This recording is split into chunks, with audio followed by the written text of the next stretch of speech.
Olá, graça, paz e alegria.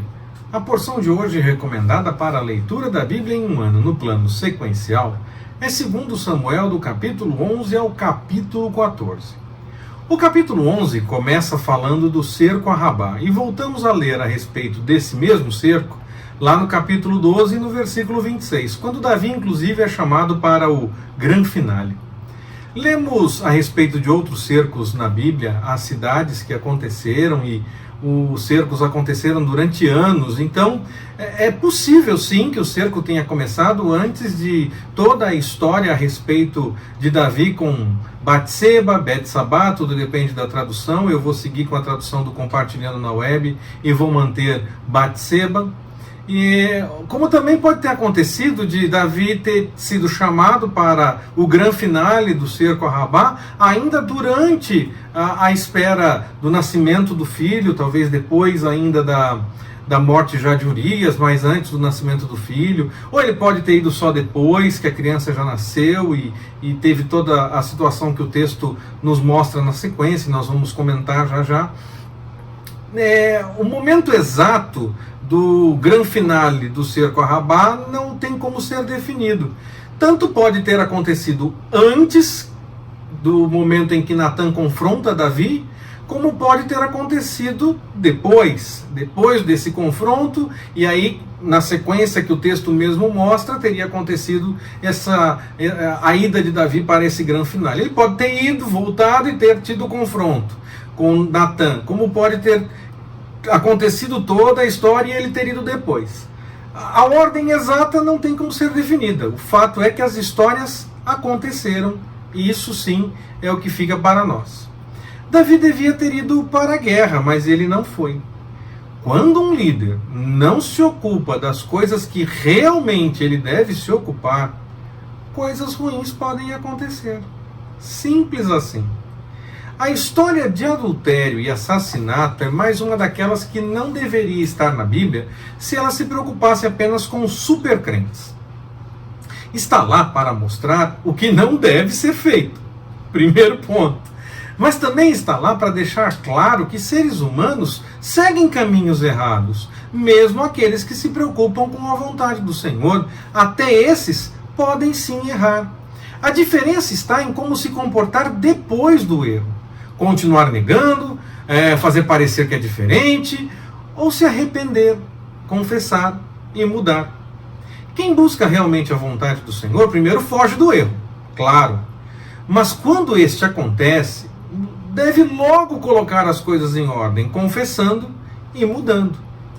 O que me causa preocupação é que situações parecidas e até menos graves que as de Davi, que foi durante a lei, em uma situação que envolve inclusive até assassinato, não apenas o adultério, mas também assassinato, e mesmo durante o tempo da lei, elas são tratadas teve um tratamento naquele momento, e hoje em dia, elas são tratadas nos nossos dias, que são os dias da graça, como se não pudessem acontecer de jeito nenhum. Bom, não deveriam mesmo acontecer, mas elas podem acontecer, infelizmente. Se não sabemos acolher alguém que em nossos dias comete erros, e não falo apenas dessa questão igual a que Davi fez, mas não apenas essa, se nós não queremos mais ouvir quando essas pessoas possam querer pregar, um pastor que fez alguma coisa do tipo, e aí não quero mais ouvir o que ele fala não, onde já se viu, caiu da graça, onde já se viu. Se nós fazemos isso hoje, com pessoas dos nossos dias, nós temos que estar prontos então para arrancar das nossas Bíblias as histórias como as de Davi. Os Salmos, ele escreveu um monte de salmos, muitos depois dessa situação. Nós vamos escolher que salmo ele escreveu antes e que salmo ele escreveu depois, porque depois agora ele já não serve mais.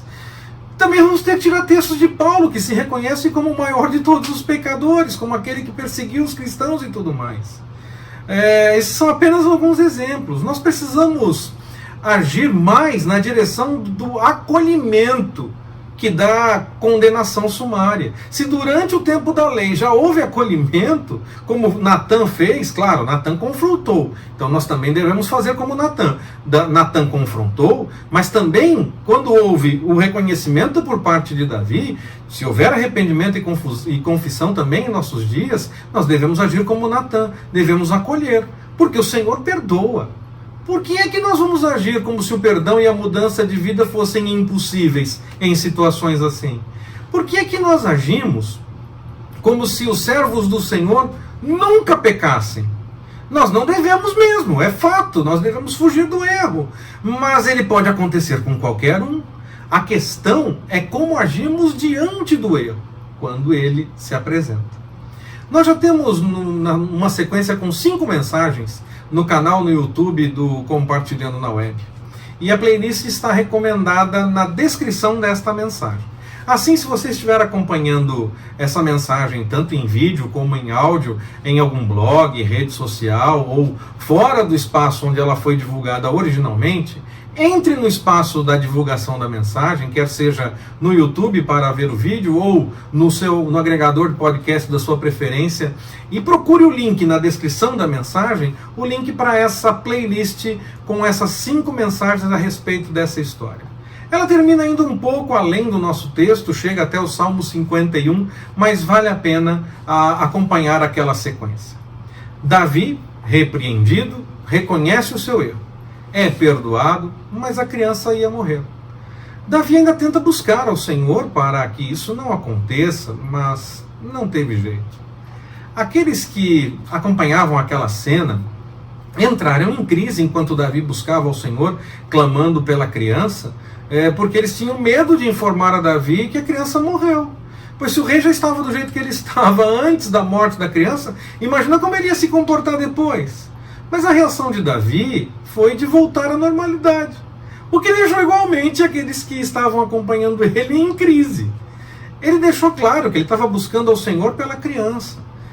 Afinal, ele se sentia responsável pelo que aconteceu, o que estava acontecendo, estava acontecendo por conta de algo que ele fez. A lei definia contra o incesto. A lei definia contra o estupro. Havia punição para isso. Se acontecesse na cidade, homem e mulher eram punidos. A mulher tinha que gritar, então na cidade ela tinha como gritar e ter alguém que a escutasse.